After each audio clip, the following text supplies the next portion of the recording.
Have we all got our blankets? All ready? And our teddies? Yes, new one. Are we ready? Chapter 7. The crew were cheering from all over at the sight of the port.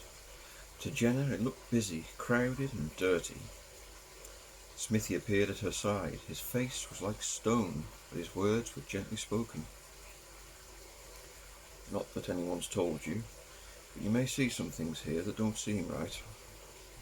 The rule is, everyone gets to do their business without disruption. On the condition there's no violence. What I'm trying to say is, that big hulk of a ship you see on the left is the Centurion. The captain may have said some choice words for Captain Taylor, but that's all it will be. Don't get between them. Even I must bite my tongue. Don't talk to anyone unless one of us says it's safe to do so. Jenna looked down at the ship he had mentioned. It was indeed a hulk. It was easily twice the size of the Catcher,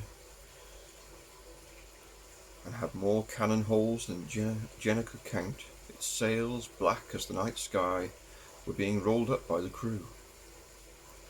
It was truly an intimidating sight. When we make port, Captain Robertson has invited you to join her for lunch in the Rat and Rum, a tavern. I suggest you take the offer. She hasn't made such an offer in years, and she always has the best food.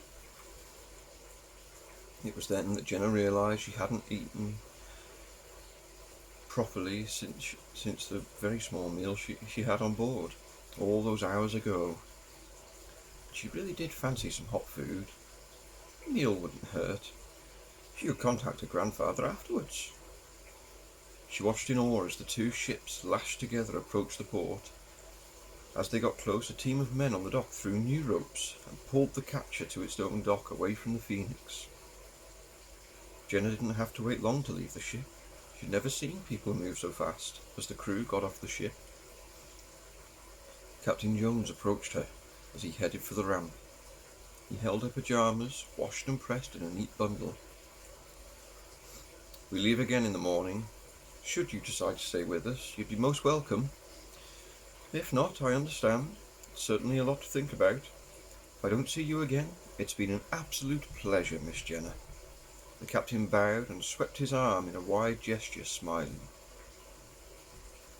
And a fine pleasure it's been to meet you too, she said, while making a small curtsy. With that, he stood and walked down the boardwalk to the dock, where he was met by a man with a book, taking details. Jenna followed him down and walked around him. As she walked along the docks, she was amazed at the variety of birds sitting atop posts and ships. It seemed like every species had gathered here. She was stopped in her tracks when she caught sight of Captain Robinson, stood in her red velvet coat and hat. Her voice was strong and clear. Plenty of time for sightseeing later. Food first. She turned and walked at a steady pace so Jenna could keep up. Jenna followed her off the docks and into a rough-looking building, which had a mouldy wooden sign with a picture of a dead rat in a barrel of rum. Once inside, the captain gestured to a table in the corner, which, unlike the others, had been cleaned and polished with a little paper note saying, "Reserved for Robinson." Jenna took a seat at the table and watched the captain go to the bar, with a slight limp. She couldn't help overhearing what was said, and was amazed at how the very proper captain spoke in such loose tones to this scruffy little man. "Afternoon, Tom. 2 of the usual, extra ice." The man called Tom looked horrified at the suggestion. 2? 2 of them? Do you realise how expensive these things are and how hard they are to get? It won't be cheap. The captain smiled at him cunningly. "How's that little fishing boat? Still shy a few parts, Tom? I may know of a mast going spare if you can make use of it." Tom looked shocked. "You're having me on. No one will part with their mast. It takes too long to get the wood."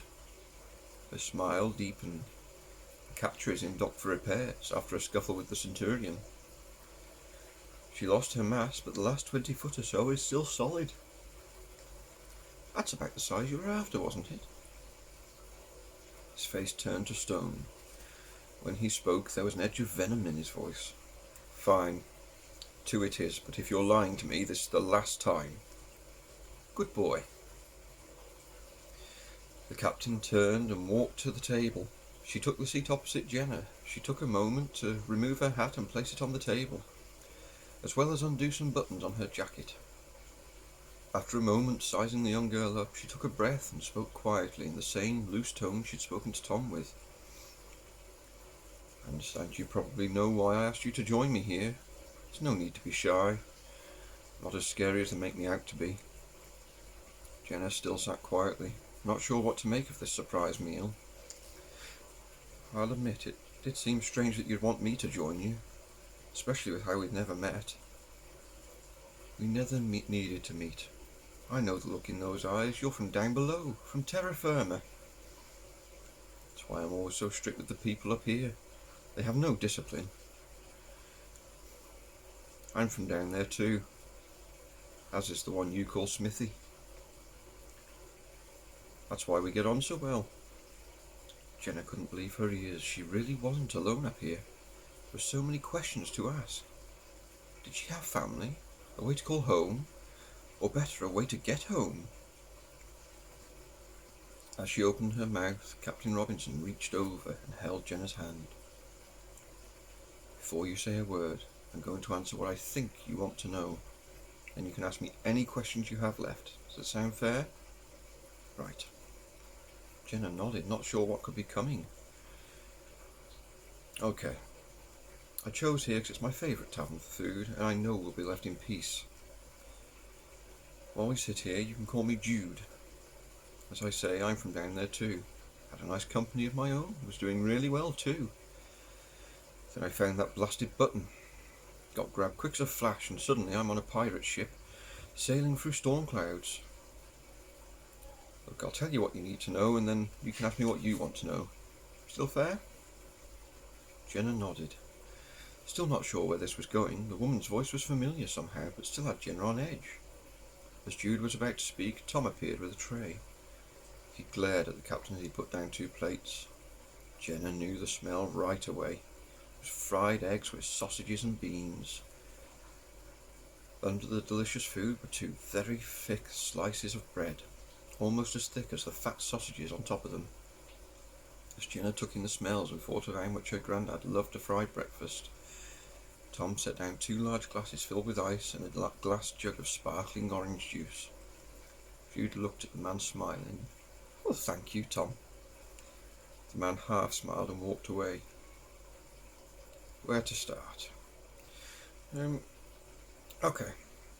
There are ways of contacting people down on the ground without waiting to go back. But then you have to explain that you're travelling in flying ships high above the clouds, harvesting lightning with a band of sky pirates, without sounding completely nuts. The ships never leave the clouds because without the clouds below, they fall. Hasn't happened for near 37 years, I'm told, but it's still a possibility. Captain Jones is possibly the best captain around, and you couldn't be on a safer ship. Jenna had to speak now, just to correct the lady sat opposite. How safe can it be? When I was picked up, the ship was in pieces. Jude raised her hand with a slight smile. I know how it looks. She really is one of the safest ships around. She'd come up against the Centurion. That ship could destroy this entire port if the captain ordered it. Thankfully, he needs the port as much as the rest of us. We all come here to sell the lightning we've caught. Most of it goes into stores and lighting. Captain Jones, though, he secured a contract with the Galatian Royals to supply their lightning without purifying it. They use it for ancient magics. Something to do with the freshness. He's had a shipment decline because it was more than 2 days old before now. I never knew lightning had an expiry date. Are you actually going to eat that or let it go cold? Jenna was snapped back to reality by this question. She'd clean forgotten the food in front of her, even with the smell wafting through her mind. How was all this happening? Even hearing the words didn't make it any easier to accept. Jenna picked up her knife and fork, cutting a piece of sausage and dipping it into the runny yolk of one of her eggs. She chewed it slowly, thinking hard and taking it all in.